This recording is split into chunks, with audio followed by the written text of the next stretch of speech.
মুর্শিদাবাদের ফারাক্কা ব্লকের মহেশপুর গ্রাম পঞ্চায়েতের সাকোপাড়া এলাকায় গঙ্গা ভাঙন ক্ষতিগ্রস্ত এলাকা পরিদর্শন করলেন রাজ্যের তৃণমূল কংগ্রেসের সহসভাপতি মঈনুল হক। সঙ্গে ছিলেন মুর্শিদাবাদ জেলা পরিষদের সদস্য মহসিনা খাতুনের প্রতিনিধি সাইদুল আলম। মঙ্গলবার দুপুরে ভাঙন কবলিত এলাকা পরিদর্শন করেন। পরিদর্শনের পর স্থানীয় বাসিন্দাদের সঙ্গে কথা বলেন তিনি। মঈনুল হক জানান, সমস্যা সমাধানের জন্য মুর্শিদাবাদ জেলা পরিষদের সভাধিপতি রুবিয়া সুলতানা ও রাজ্য সেচ দপ্তরের মন্ত্রী মানস ভূঁইয়ার সঙ্গে কথা বলবেন প্রয়োজনীয় পদক্ষেপ গ্রহণের জন্য আশ্বাস দেন তিনি আর কি জানালেন তা শোনাবো। বর্ষা তো শেষ হয়ে গেছে, তবে এই সময় যেভাবে সাঁকোপাড়া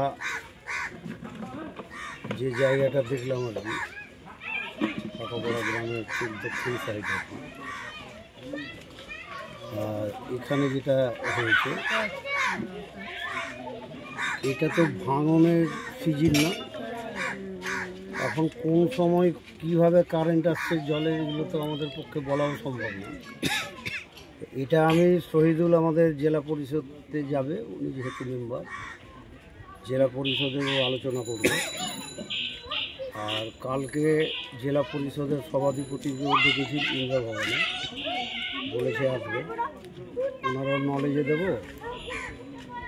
আর বাকি ডিপার্টমেন্টের যিনি মন্ত্রী আছেন মানস ভূঁইয়া, তাকেও জানাবে।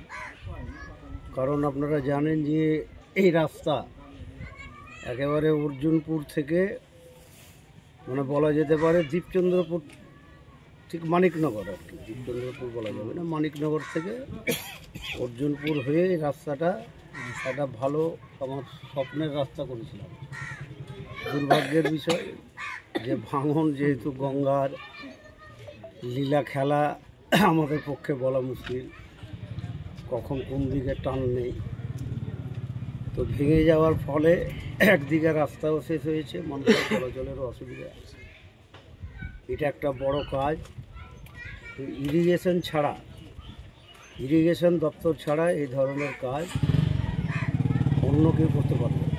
জেলা পরিষদের সামান্য কিছু হলে করতে পারবে, হয়তো 50 লাখ টাকা কি 1 কোটি টাকার এইগুলো কাজ জেলা পরিষদ পাবে। তো আমরা দেখলাম আর কি, পরিদর্শন করলাম। যেহেতু সকাল 10টা থেকে 11টায় টাইম ছিল, তো রামজানি সাহেব যেহেতু ইন্তেকাল করেছে, তো দেখলাম যে একসঙ্গে মাটিটাও দেওয়া হবে আর গঙ্গা পরিদর্শন করা হবে। সেইভাবে এসছি, আমরা ভিজিট করলাম, শহীদুলও আছে সঙ্গে। আমরা ঠিক জায়গা মতো আপনাদের যে বার্তা সেটা আমরা পৌঁছে দেবো।